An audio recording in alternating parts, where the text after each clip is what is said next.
muita, muita paz. É uma alegria estarmos juntos. E agora, né, caminhando para nos encontrarmos presencialmente. E tudo sob a proteção do Pai, né? Vai dar certo. Já deu. Tudo passa, isso também vai passar, não é? Já está passando. Então, que bom agradecer a Deus que nos possibilitou estarmos unidos pela tecnologia, né? Às vezes, só na palma da mão. Então, isso foi muito bom. Que bom que Deus proporcionou isso a nós. Permitiu que companheiros nossos inventassem, descobrissem, criassem e nos possibilitassem hoje estarmos em comunicação. Assim, não paramos, né? Continuamos o trabalho dentro das limitações que surgiram, mas trabalhando. Então, sigamos trabalhando. E o tema, como o Celso já disse, é a empatia e compaixão segundo o Espiritismo. Bem, se nós vamos consultar a codificação, essa palavra ela aparece mais modernamente, né? Empatia. A compaixão aparece no Evangelho segundo o Espiritismo como piedade. A mensagem que foi lida, né, nos leva à compaixão. E no Evangelho aparece no capítulo 13, quando o Espírito que se assina Miguel fala sobre a piedade. E ele fala que a piedade é a que mais nos aproxima das virtudes.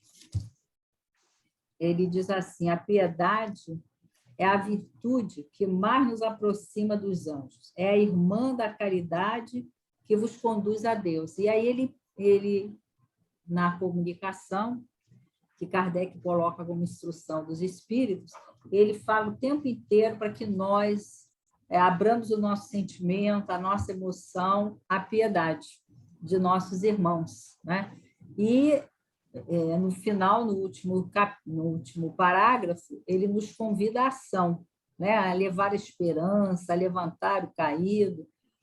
Então, não basta só o sentimento, né? É preciso ir além disso. Então, as duas palavras, empatia e compaixão, são interessantes porque elas são compostas. Empatia do em, né? Que seria um prefixo, e o com, outro prefixo, e o radical patos, né? Que significa sentimento. É sentimento, sentimento que pode ser amor. Então, o compaixão significa agir com amor. Por isso que na página Emmanuel fala, né, que a piedade tem que ser com amor. E a empatia significa nós nos colocarmos o nosso sentimento, o sentimento do outro em nós. Então, o que nós temos como definição de empatia, né? É a capacidade de compreender o outro, de nos colocarmos no lugar do outro. É como popularmente as pessoas dizem, né? Calçar as sandálias, calçar os sapatos do outro, caminhar com ele. Jesus, nós vamos entender isso quando Jesus diz assim, quando alguém te pedir para caminhar com ele 1 milha, vai com ele mais 2 milhas. Se ele te pedir a capa, dá-lhe também a túnica. Então, aí nós entendemos que o que Jesus está nos convidando? Está nos convidando a estar com o outro, compartilhar do sentimento dele. E Jesus, né, quando lembramos da empatia, da compaixão, nós vamos lembrar de Jesus, que a todo momento exercitou, né, essa solidariedade com o outro, esse identificar-se com o outro, quando ele diz, e nos convida a fazer o mesmo, quando ele diz amar o próximo como a si mesmo. O que é isso? É nos colocarmos no lugar do outro. fazer aos outros e gostaríamos que eles nos fizessem, não fazer porque não gostaríamos que eles nos fizessem. Então, cada vez, né, que nós agimos assim, nós estamos nos colocando no lugar dos outros, percebendo o seu sofrimento, a sua aflição, a sua angústia, a sua necessidade. E Jesus nos deixou um novo mandamento, para que nós pudéssemos exercitar essa compaixão. Amai-vos uns aos outros como eu vos amei. Então, para nós nos compadecermos, nós termos piedade com amor, nós vamos precisar de nos identificar com o outro, de nos colocar no lugar do outro, como a nós mesmos, amar como a nós mesmos.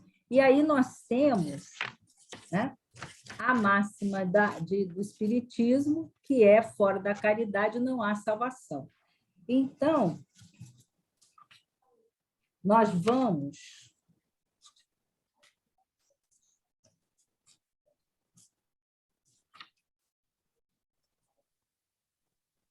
para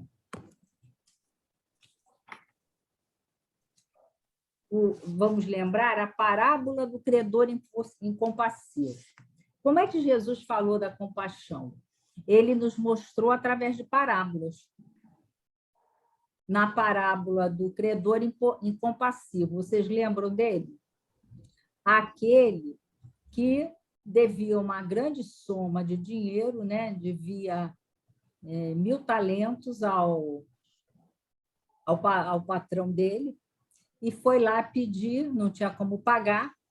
Ele imaginava que era segundo a lei, ele teria de entregar a esposa e os filhos como escravos do patrão. E então ele vai lá e pede ao patrão que tenha misericórdia dele, que tenha compaixão.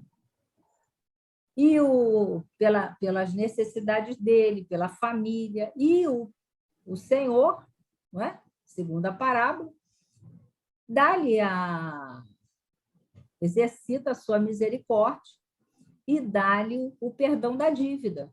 Então, ele perdoa a dívida. E eram 1.000 talentos.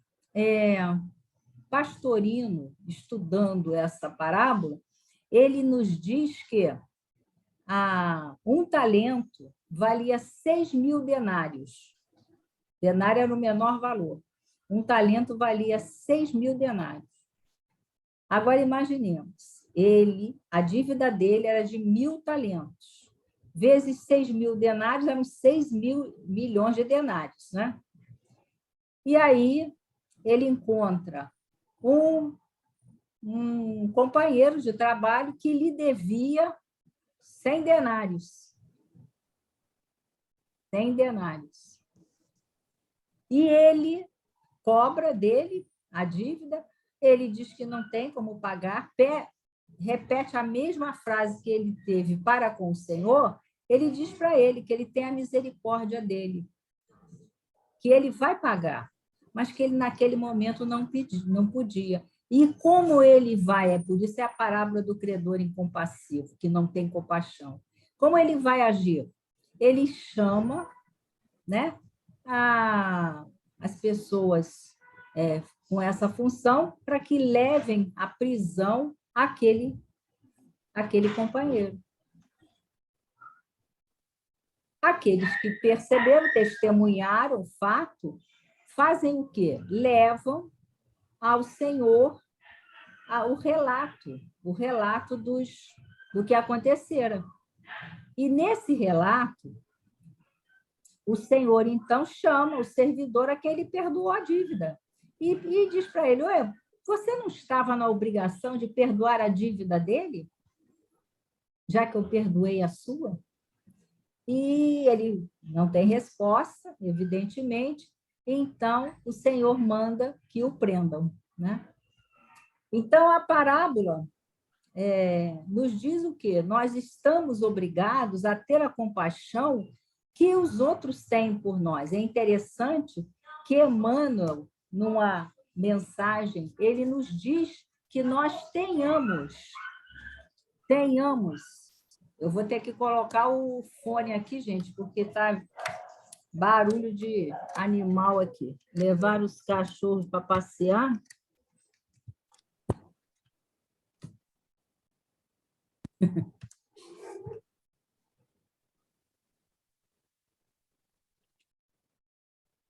Deixa eu ver se vocês estão ouvindo. Vocês estão ouvindo? Porque agora eu estou com fone, tá? Agora eu estou com fone. Então, vamos lá. Então, Jesus diz a ele que ele estava com a obrigação de perdoar, assim como o Senhor, né, tinha perdoado. Essa era a parábola. E Emmanuel tem uma página que ele fala isso, que nós, diante das dificuldades da vida, diante, às vezes, do julgamento que fazemos dos outros, nós reflitamos quantas vezes as pessoas usaram de compaixão conosco. Quantas vezes elas nos perdoaram, quantas vezes elas tiveram indulgência conosco. Então, reflitamos sobre isso. E exercitemos a compaixão. Né? E Jesus também, em determinado momento, nós vamos lembrar que ele fala daquele que teve compaixão, que está no Evangelho, com o texto, né? Kardec colocou no Bem-aventurados os que são misericordiosos, que é a parábola do bom samaritano. Então, o bom samaritano foi aquele, ele pergunta, né, para o fariseu, quem foi que teve, né, misericórdia? Misericórdia aí nós podemos entender como exercício de compaixão. E quem é que teve misericórdia? Aquele, né, que atendeu aquele que estava caído. Então, o bom samaritano é o exemplo do bom aquele, né, que tem o exercício da compaixão, que se compadece daquele que está caído. E como é que Jesus diz para aquele que perguntou a ele como é que ele ia saber, né, quem era o próximo dele, como é que ele ia saber quando ele ia fazer o bem? O que ele diz? Vai e faz o mesmo. Vai e faz o mesmo. Então, esse é o convite que Jesus nos deixou. Façamos sempre o mesmo. Né? E aí, quando nós vamos a esse capítulo 10 dos Bem-aventurados misericordiosos, porque terão misericórdia, né? Nós temos ali o exercício do perdão, que faz parte da compaixão. Temos a lembrança daquela máxima de Jesus, não julgueis para não ser julgados. Então, dentro do exercício da compaixão está o não julgamento. Quando nós... vamos pensar, né? Vamos refletir. Quando nós cometemos nós não erramos nunca, né? Quem erra são os outros. Nós cometemos equívocos, não é assim? Então, quando nós nos equivocamos, o que nós esperamos do outro? Como é que é o nosso próprio julgamento? Em geral, nós somos bem, assim, né, macios, né, nesse nosso julgamento. Nós sempre temos uma justificativa. Não, eu me enganei, eu me equivoquei, mas foi porque... E aí nós alegamos algum motivo. E quando nós olhamos o outro? E os espíritos, Emmanuel também, em uma mensagem, ele nos convida a isso. Quando nós olharmos, diz ele, né, o malfeitor, se nós ligarmos aos meios de comunicação, estão cheios aí, não é? Se nós olharmos o malfeitor, quando nós olharmos uma mulher em desequilíbrio, uma mãe com necessidades para atender às carências dos filhos, um companheiro que se afastou, uma pessoa, né, viciada. Quando estiveres, diz ele, analisando as chagas do próximo, recorda que alguém está marcando as causas que as produziram. Então, nós, com os nossos olhos materiais, nós não vemos as causas daquele irmão que caiu, mas há alguém que está olhando. E quem é esse alguém? Aí Emmanuel diz, esse alguém é Jesus, que vê o que nós não vemos. Então, onde o mal se destaque, faz o bem. Onde o ódio se agaste, menciona o amor. Em toda parte, acima de tudo, pensemos sempre na infinita misericórdia de Deus, que nos ampara sempre. Então, esse é o convite. Nós vamos ver o mal? Vamos. Mas não julgueis, para não sermos julgados, como disse Jesus. E nesse capítulo 10º do Evangelho está aquela parte que Jesus diz, atire a primeira pedra. Atire a primeira pedra, aquele que nunca errou. Então, é o convite sempre que os Espíritos nos fazem e que Jesus nos disse, nos esclareceu, nos deixou esse roteiro, para que nós nos analisássemos antes de julgar o outro. É isso que vai nos levar à compaixão. E então, Emmanuel nos diz que o papel da compaixão é compreender. O compreender é um exercício de empatia. Eu só compreendo quando eu me coloco no lugar do outro. Existe um provérbio árabe, traduzido pela Cecília Meirelles, é um poema, na verdade, mas que os versos mais conhecidos são aqueles, né? E que eu possa arrancar os meus olhos e colocar nos teus. Arrancar os teus olhos e colocar nos meus. E te olhar com os teus olhos e tu me olhares com os meus olhos. Isso é a empatia. Isso é a empatia. Quando nós conseguirmos isso, nós estaremos compreendendo. E essa compreensão nos levará à compaixão. Então, para o exercício da compaixão, eu preciso dessa empatia, né? Que me levará à compreensão e à compaixão, né? E Emmanuel nos traz algumas frases sobre a compaixão muito interessantes. Primeiro, para que nós façamos esse exercício de compreender o outro, ele nos diz que todos somos alunos na escola da experiência. Então, nós não somos melhores que os nossos irmãos que compartilham a estrada conosco. É necessário reconhecer, diz Emmanuel, que todos somos doentes em laboriosa restauração. Por quê? Porque nós estamos vindo de nossas encarnações, trazemos em nós as doenças da nossa alma, de outras encarnações. E precisamos nos curar, nós encarnamos para isso, para a cura das nossas doenças. E vamos lembrar de Jesus, que disse o quê? Que não vinha para os sãos, ele vinha para curar os doentes.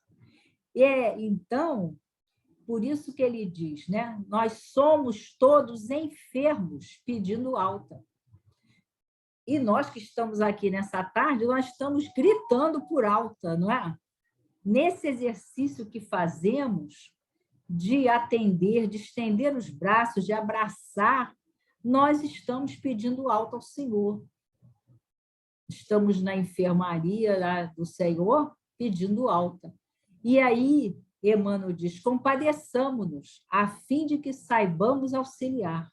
A compaixão é a resposta para todos os problemas que o mundo apresenta. À frente de quem se aproxima, compadece-te.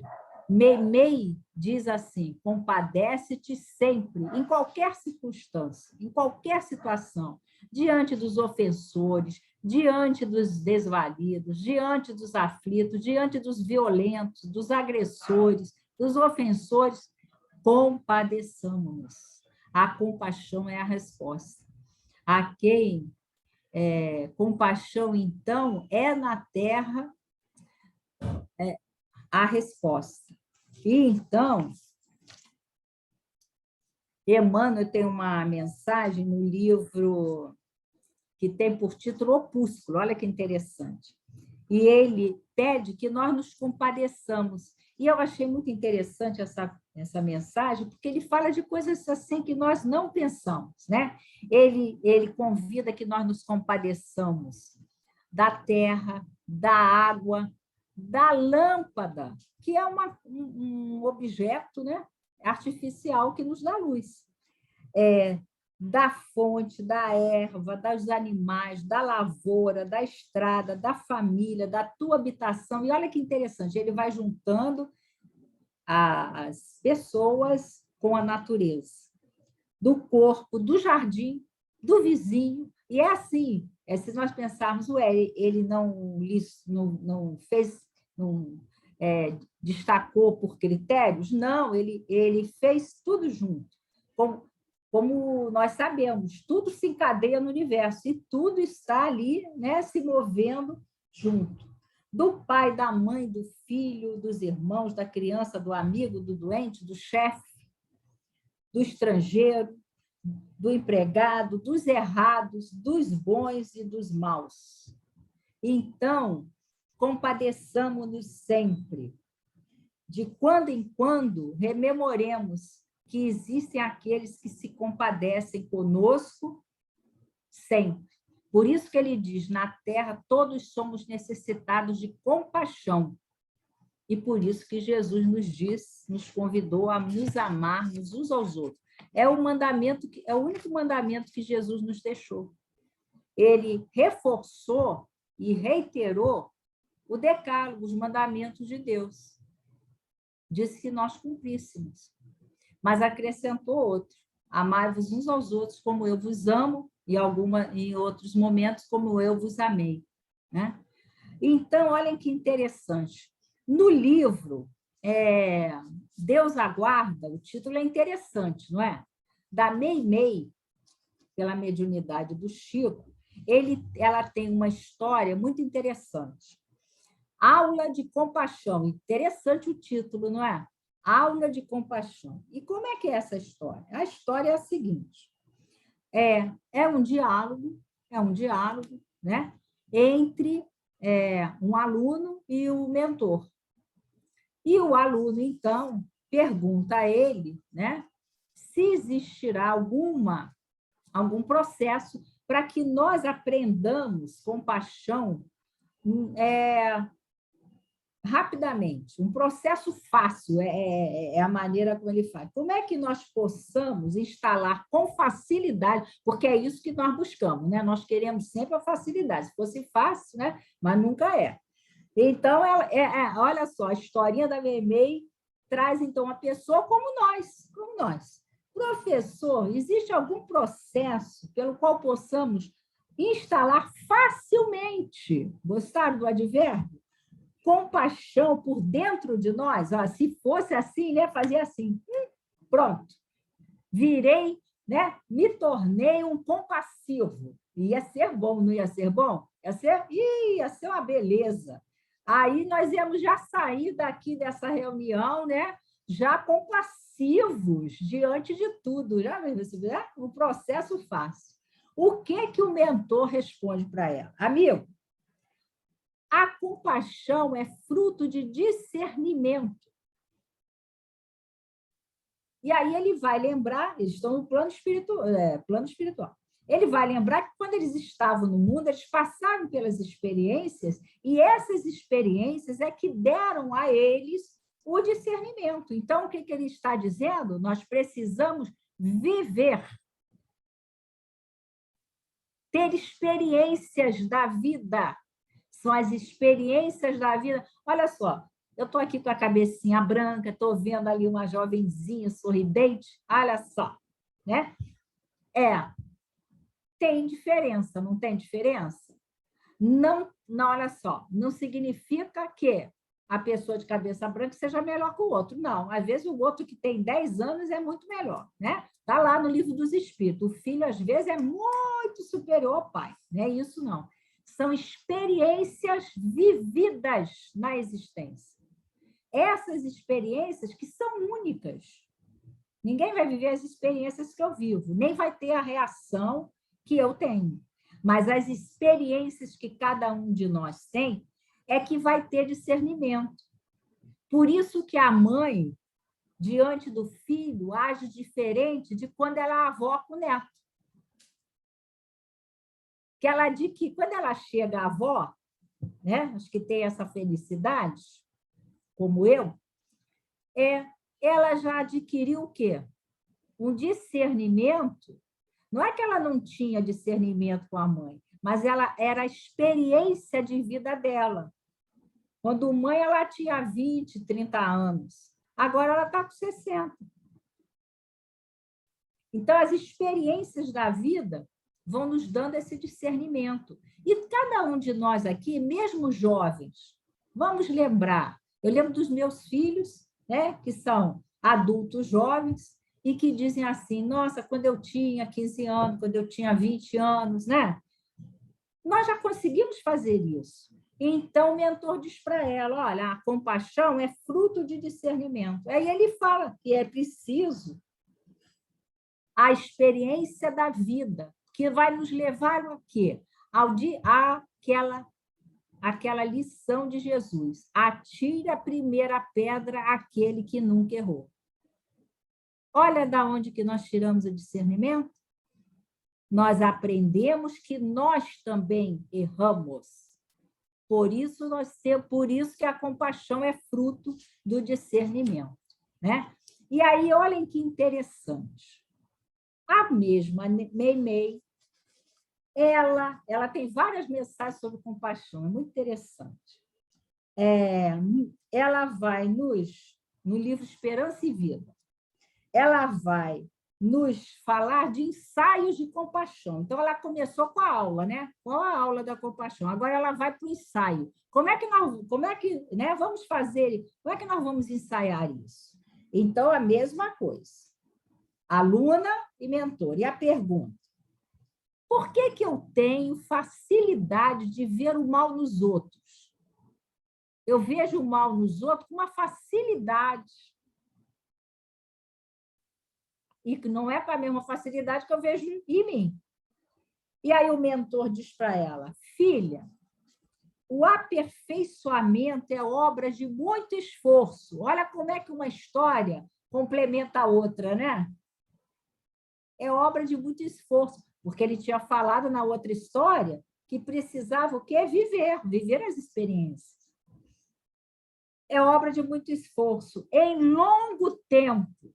Então, olhem só, não desanimemos. Nós vamos ter compaixão, como Jesus espera de nós.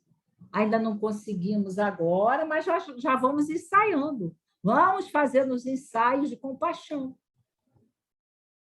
Já passei, olha o mentor dizendo para ela, já passei pelo hábito das indagações inúteis.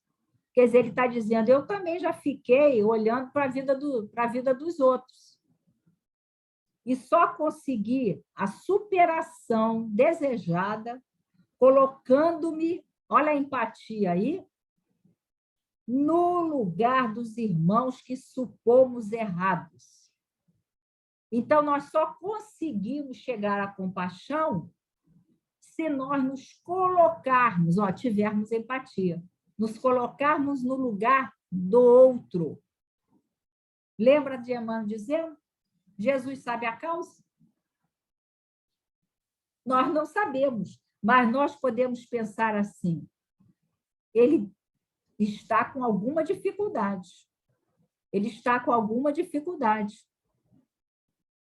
E aí, pensamos em Jesus, atire a primeira pedra. Então, existe uma causa para aquele momento. Tenhamos compaixão. Mas esse ensaio de compaixão, eu vou ter que fazer esse movimento em direção ao outro, que foi o convite de Jesus, amar o próximo como a si mesmo. E aí, depois, né? Tem outra historinha da Meimei, que tem o título de Verdade e Compaixão. A Meimei tem uma série de histórias sobre compaixão, né? É sempre um aluno com um mentor, né? O que ela chamou de mentor.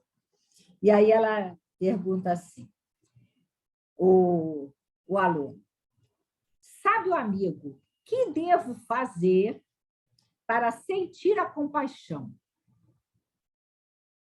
Resposta do mentor, filho, ninguém consegue a compaixão sem passar pela verdade. Olha que interessante. Pela verdade, pergunta o aluno. A verdade é amarga e, por vezes, nos espanca com o chicote. E aí o professor diz a ele, roga ao Senhor para que a verdade te possa instruir. Ele foi para casa, rogou ao Senhor durante muito tempo, e lá, um dia, durante o sono, ele desdobrou e se viu diante dos familiares dele, o pai, a mãe, os irmãos. E ele, que, né, não sabia das aflições íntimas de cada um, ali, durante o sono desdobrado, eles se revelaram a ele, ele viu a verdade deles. O pai, que quantas vezes, né, ele estava ali cumprindo os seus deveres familiares, a mãe também cumprindo os seus deveres familiares, os irmãos também fazendo tudo o que todos esperavam, mas, intimamente, o anseio que eles tinham, né, de libertar-se daquelas obrigações cotidianas. As pessoas não reclamam da rotina? Não reclamo do trabalho de casa, de não sei o quê, de todo dia sair para o trabalho, não sei o quê. Né? Às vezes a pessoa me diz assim, eu queria ir embora. Pois é, só que eles não falavam e ele não sabia disso. E aí ele viu a verdade de cada um, que eles queriam sair, mas eles estavam ali fiéis às obrigações dele. E aí ele entendeu, né? Aquilo que o professor tinha dito. Você precisa, para você, né, conseguir assimilar a compaixão, é preciso passar pela verdade. Então, nesse momento, diz que de manhã, quando ele acordou, ele falou para a família que, a partir daquele momento, ele ia ser uma pessoa melhor, porque ele era alguém que não perdoava nada, entendeu? Do pai, da mãe, dos amigos, dos familiares, né? Ele era ali, não perdoava nada. E então, a partir dali, ele diz para eles, essa noite foi me revelado, né? Eu tive um sonho, e a partir de agora eu vou ser outra pessoa. E aí ele começou, ele aprendeu a ter compaixão. Interessante a história, não é? Bem interessante. E então, Emmanuel, então, nos lembra que devemos nos amar. E aí vamos para outra historinha, que é do Albino Teixeira. Até que horas eu tenho? Porque eu vou embora, eu esqueço. Celso, até que horas, Celso? São 50 minutos, mas pode ir um pouco adiante, até às 17 horas. Acho que dá. Tá, acho que dá, sem problema. Então, o Albino Teixeira tem uma página que eu achei muito interessante. Exercício de compaixão. Exercício de compaixão. E o que ele vai dizer no exercício de compaixão? Ele diz assim, que nós nos coloquemos, olha a empatia aí, no lugar do outro. Pensemos, né? Pensemos. Se fôssemos aquele pedinte que se aproxima de nós, nos coloquemos no lugar dele, da mãezinha infeliz, da criança desvalida. Se estivéssemos no lado da dificuldade maior que a nossa, porque a nossa é sempre maior, não é, do que a dos outros, não é assim que nós às vezes falamos? Se nós já não falamos, que bom, né? Mas ouvimos muito. A nossa dor é maior que a dos outros, ninguém sofre como nós, né? Sim, o procedimento dos seres humanos, ninguém sofre como nós, né? Então, Albino Teixeira diz que, quando nos defrontarmos com pessoas que têm sofrimento acima do nosso, né? Dificuldade acima da nossa dificuldade, compreendamos de imediato o imperativo da caridade incessante. E que caridade é essa? É da compaixão e do auxílio. Façamos esse exercício da compaixão. Então, o Albino Teixeira nos diz o quê? Que a compaixão não é só nós nos compadecermos, não é só o ato de nos apiedarmos, de nos compadecermos. É o ato de nós estendermos os braços em consequência. É como o Tiago dizia, a fé com obras, né? A fé sem obras é morta. Então, nós temos uma fé. Esse exercício de amor, esse exercício de compaixão, ele precisa ser concreto. Ele precisa ser concreto. Então, né? Já vamos nos aproximando da conclusão. Nós vamos a Jesus na conversa com Pedro. É Humberto de Campos que nos traz uma história que está em Contos e Apólogos, capítulo 38, a esmola da compaixão. E aí ele traz para nós um diálogo de Jesus, né? E Pedro. A casa do caminho ficava lá aberta, né? Depois Jesus já tinha partido. A casa dos apóstolos em Jerusalém vivia repleta. Eram doentes, velhinhos, mulheres com crianças aleijadas. E, numa sala pequena, Simão Pedro atendia.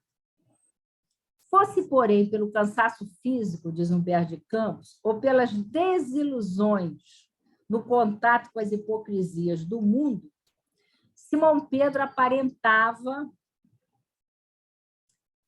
irritação e fadiga a se expressar nas suas expressões de amargura.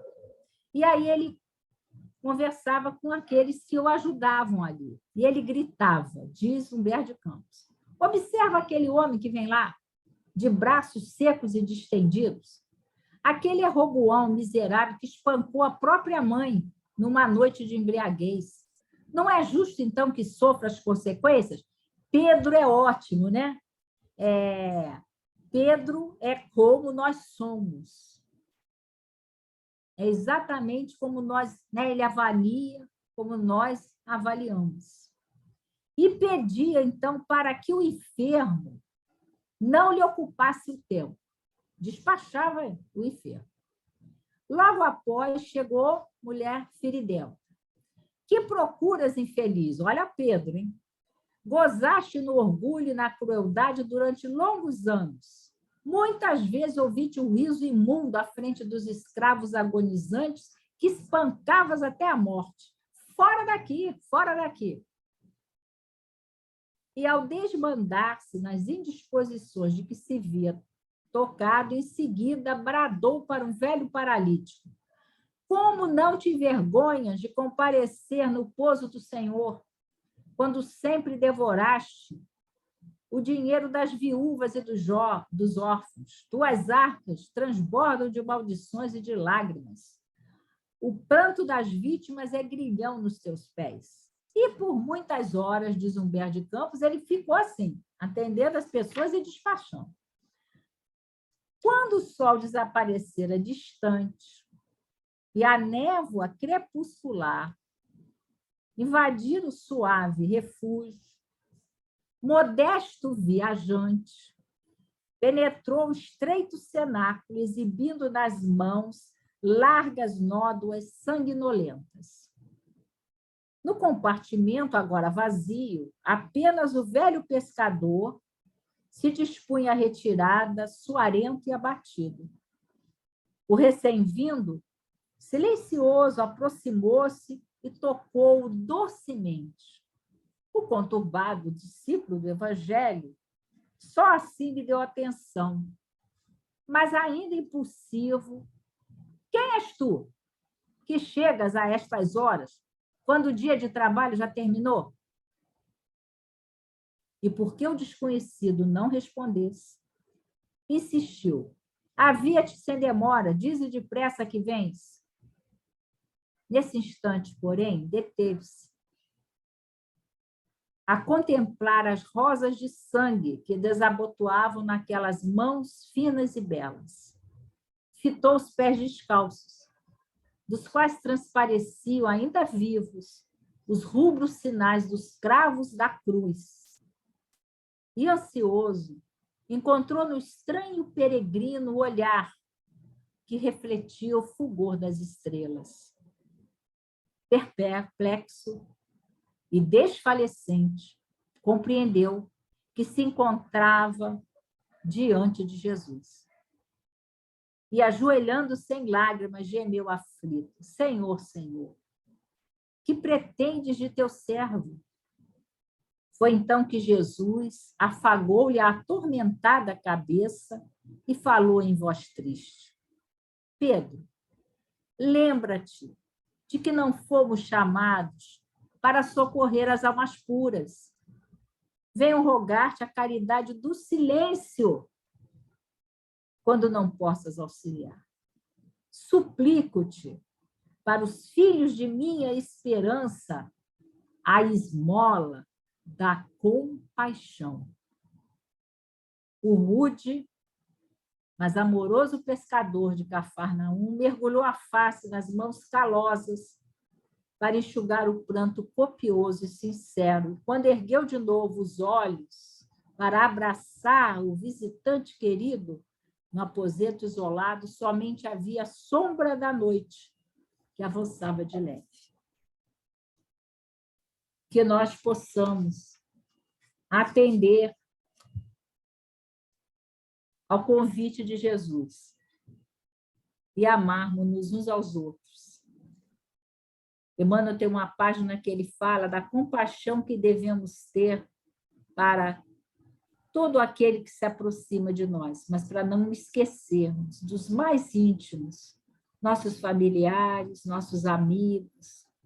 Compaixão. Compaixão sempre, compaixão com todos, porque nós também precisaremos de compaixão. Como diz Jesus, perdoa, Pai,